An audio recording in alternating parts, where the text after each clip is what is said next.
In the 13th century, England was a kingdom shaped by conquest, reform, and the growing power of monarchy. Under Edward I, known as Longshanks, the English crown had reached new heights of military strength and centralised authority.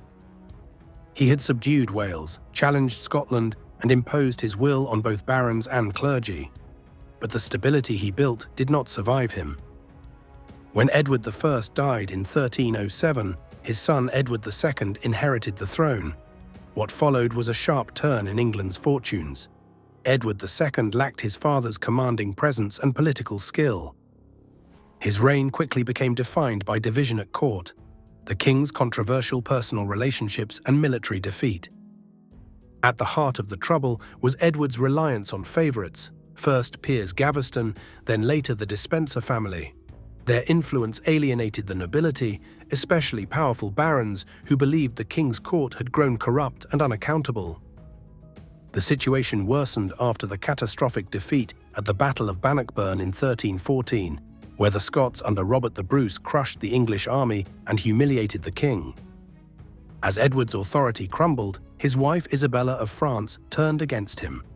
In 1326, alongside her ally and possible lover Roger Mortimer, Isabella led an armed invasion from the continent. Edward was quickly overthrown, imprisoned, and in early 1327 forced to abdicate the crown in favour of his 14-year-old son, Edward of Windsor. This boy would soon become Edward III, one of the longest-reigning and most significant monarchs in English history. But his journey to kingship began in the shadow of violence and political intrigue.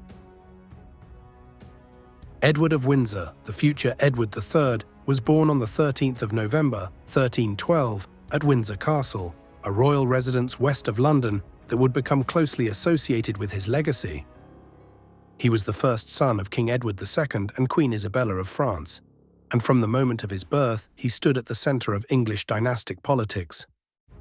His birth was significant not only because he was the heir to the throne, but also because it came at a time when his father's rule was already under strain. Tensions were high at court, especially surrounding Edward II's controversial favouritism toward Piers Gaveston, a companion and advisor whose influence was deeply resented by the nobility.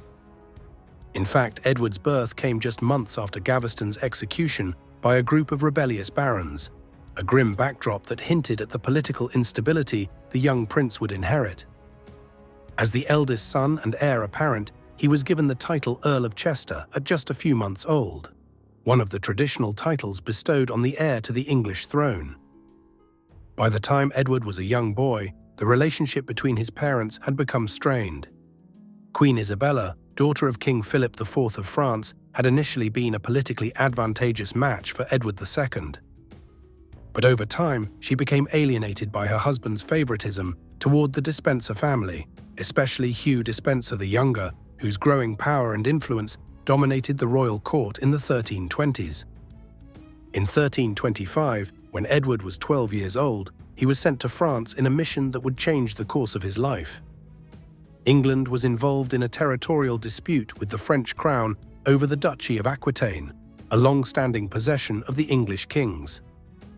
To avoid having to pay homage to the French king in person, an act seen as beneath an English monarch, Edward II sent his son instead. Young Edward did homage to Charles IV of France, his uncle, on behalf of his father. But this diplomatic gesture had unexpected consequences. While in France, Queen Isabella, who had accompanied her son, refused to return to England. Claiming that she feared for her safety under the Despencer's regime, she remained abroad and began gathering support for rebellion. In a move that stunned the English court, she allied herself with Roger Mortimer, a powerful marcher lord who had fled to France after escaping imprisonment in the Tower of London. The young Edward was soon caught up in his mother's plans. In 1326, Isabella and Mortimer landed in England with a small army and the prince at their side. Their invasion met little resistance. Edward II's support collapsed rapidly, and within weeks he was captured and deposed. On January 20th, 1327, Edward of Windsor was formally proclaimed king by Parliament. He was just 14 years old. A few days later, on February 1st, he was crowned Edward III in a ceremony at Westminster Abbey. But the crown, for now, was largely symbolic. Real power remained in the hands of his mother and Roger Mortimer, who ruled as co-regents. Mortimer quickly positioned himself as the dominant force in government. Ostensibly guiding the young king, he instead ran the kingdom according to his own interests. Royal grants flowed to his followers, and rivals were removed or sidelined. A sense of resentment grew across the nobility, many of whom viewed Mortimer as little more than a usurper cloaked in legitimacy. Meanwhile, Queen Isabella's popularity also began to fade. Her rebellion had been framed as an act of national salvation, but now the very concentration of power in her hands looked similar to the regime she had helped overthrow. In the royal court, whispers of ambition and betrayal began to stir.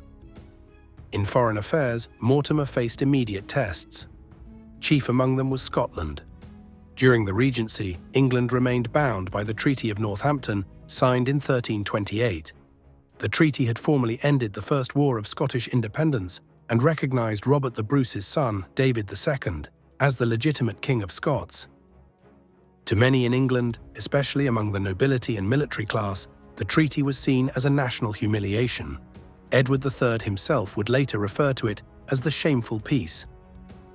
Tensions escalated further in 1329 when Robert the Bruce died, leaving the Scottish crown to his 5-year-old son. The kingdom was now under the regency of Thomas Randolph and later other nobles. Sensing weakness, Edward III's court began to attract exiled Scottish nobles, including Edward Balliol, son of the former King John Balliol. They hoped to reclaim their lost lands and titles in Scotland with English support.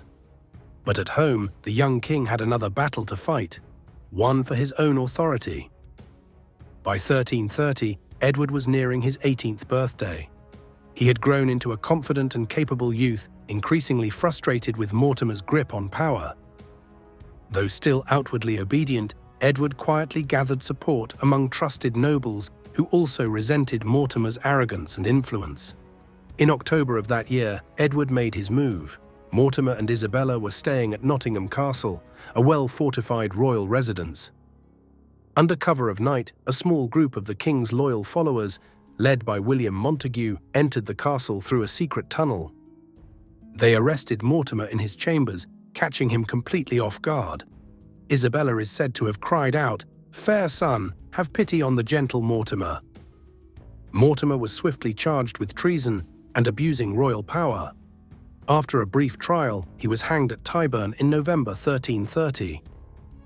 Queen Isabella, though not executed, was removed from political life and placed under house arrest at Castle Rising in Norfolk, where she lived in comfortable retirement for the rest of her days. With Mortimer's fall, Edward III assumed full control of the government.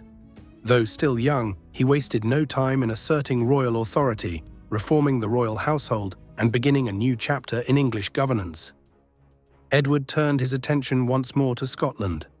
The fragile peace established by the Treaty of Northampton had never been widely accepted in England, and now, with the regency behind him, Edward saw an opportunity to restore what had been lost.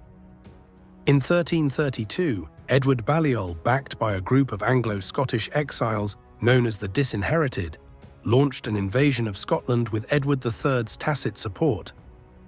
At the Battle of Duplin Moor, Balliol's forces crushed a much larger Scottish army, and Balliol was briefly crowned King of Scots. But his position was tenuous and dependent on English backing. In response, Edward III personally led a campaign north in 1333.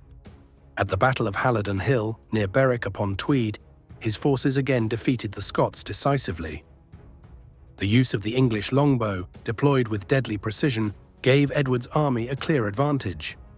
Berwick fell, and Balliol was reinstated as king under English overlordship. While these campaigns occupied Edward's attention, he also began laying the foundations for broader reform. He restored confidence in the crown by reducing arbitrary taxation, strengthening royal finances, and reinforcing the traditional rights of Parliament. His court became a centre for knightly culture and chivalric ideals, signalling a return to the kind of strong, respected monarchy that had characterized the reign of his grandfather, Edward I. By the mid-1330s, Edward was no longer seen as a boy king. but as a dynamic young monarch in his own right, committed to restoring English prestige abroad and royal authority at home. His attention would soon turn south across the Channel, where a far more complex and costly conflict was about to begin. In 1337, a new chapter in Edward III's reign began. The seeds had already been sown by a long-standing dispute between the English and French crowns, but now the conflict would erupt into a prolonged and defining war. The issue centered on a dynastic claim. Edward III, through his mother Isabella of France, was the grandson of King Philip IV of France. When Philip IV's son, Charles IV, died without a male heir in 1328, the French crown passed to Philip of Valois, crowned Philip VI, based on the principle of Salic law, which excluded succession through the female line. Edward, however, rejected that interpretation. As the closest male descendant of Philip IV through his mother, he believed he had a stronger claim than the Valois line. In October 1337, Edward formally declared himself the rightful King of France. It was a bold and provocative move, and it marked the beginning of what would later be known as the 100 Years' War. Though the war began with diplomatic maneuvering and raids along the Channel coast, Edward soon committed to full-scale military engagement. He formed alliances with discontented nobles in the Low Countries, notably in Flanders, where economic interests aligned with English wool exports. These alliances proved costly, but they gave Edward a foothold on the continent. From 1338 to 1340, the early years of the war were marked by financial strain and indecisive campaigns. In June 1340, the English fleet met the French navy at the Battle of Sluys, off the coast of modern-day Belgium. The result was a decisive English victory. The French navy was all but destroyed, giving England control over the Channel for much of the war's early phase.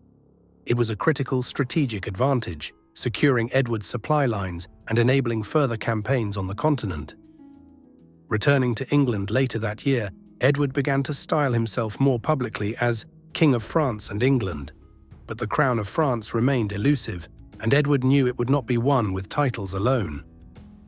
Throughout the early 1340s, England pursued a strategy of chevauchée, fast-moving raids designed to pillage enemy territory, undermine morale, and force Philip VI into battle.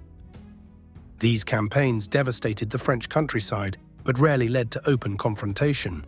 That changed in 1346. In July 1346, Edward launched a major invasion of northern France, landing with a large army at Saint-Vaast-la-Hougue in Normandy. Edward's forces moved rapidly through French territory, plundering and burning towns as they went, in a show of strength meant to provoke Philip VI into action. Philip finally responded, gathering a large French army to confront the English invaders. The two forces met near the village of Crécy and Poitiers on August 26, 1346. The Battle of Crecy would become one of the most famous English victories of the war, and a turning point in medieval warfare. Edward's army, though smaller and far from home, held a strong defensive position. His archers, armed with the longbow, rained devastating volleys on the advancing French cavalry and infantry. The French, despite their numerical advantage, attacked in disorganized waves. Their knights were cut down by disciplined English fire, and repeated charges failed to break Edward's lines. The victory was overwhelming. Thousands of French troops lay dead, including several high-ranking nobles and allies. Among those fighting at Crecy was Edward's eldest son, Edward the Black Prince, just 16 years old. He distinguished himself with bravery and leadership, earning his place as heir not just by birth, but by merit on the battlefield. Following the triumph at Crecy, Edward turned his forces toward the strategically vital city of Calais, beginning a prolonged siege that would last for almost a year. The city, heavily fortified and well-provisioned, held out longer than expected. But in August 1347, Calais surrendered. Edward expelled the French population and repopulated the city with English settlers, establishing a strong English enclave on the continent that would remain in English hands for over 2 centuries. By 1347, Edward III stood at the height of his power. He had humbled the French in open battle, secured a critical port in northern France, and elevated England's military reputation across Europe. In 1348, just as Edward III stood triumphant on the international stage, England was struck by a catastrophe unlike any it had ever seen. The Black Death, a deadly pandemic of bubonic plague, swept across Europe, carried by ships from the continent, and made landfall on the southern coast of England. The disease spread with terrifying speed. Within a year, it had reached every corner of the kingdom. No class, no region, and no household was spared. The death toll was staggering. Modern estimates suggest that between 1/3 and 1/2 of England's population perished in the first wave alone. Towns were depopulated, entire villages vanished from the map. The social and economic structure of the country was shaken to its core. For Edward, the plague brought both a humanitarian crisis and a political challenge. Labor shortages caused wages to rise sharply, while landowners and the nobility struggled to maintain their estates. In response, Edward's government issued the Ordinance of Labourers in 1349, followed by the Statute of Labourers in 1351. These laws attempted to fix wages at pre-plague levels and restrict the movement of workers, but enforcement proved difficult. The old feudal order was beginning to crack. Despite the devastation, Edward continued to press his claim to the French crown.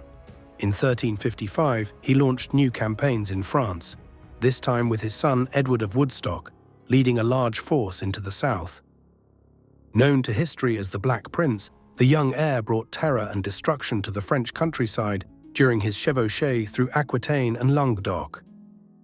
In 1356, the Black Prince won one of the most famous victories of the war at the Battle of Poitiers.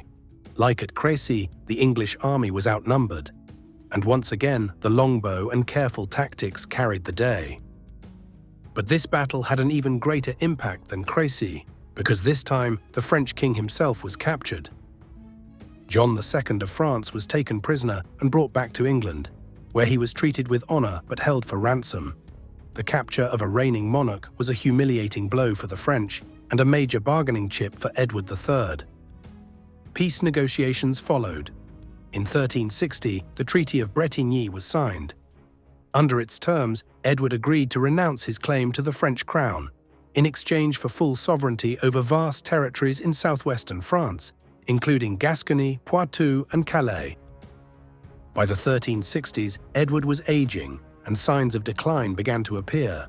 His beloved wife Philippa of Hainaut died in 1369. Their marriage had been a strong and fruitful one, producing 13 children and helping to stabilize the royal dynasty. Her death deeply affected Edward. Even more serious was the decline of his heir, the Black Prince. After years of campaigning, he had become gravely ill, likely with dysentery or a chronic wasting disease. In 1371, he was forced to return to England and withdraw from public life. Without his trusted wife or his most capable son by his side, Edward grew increasingly withdrawn.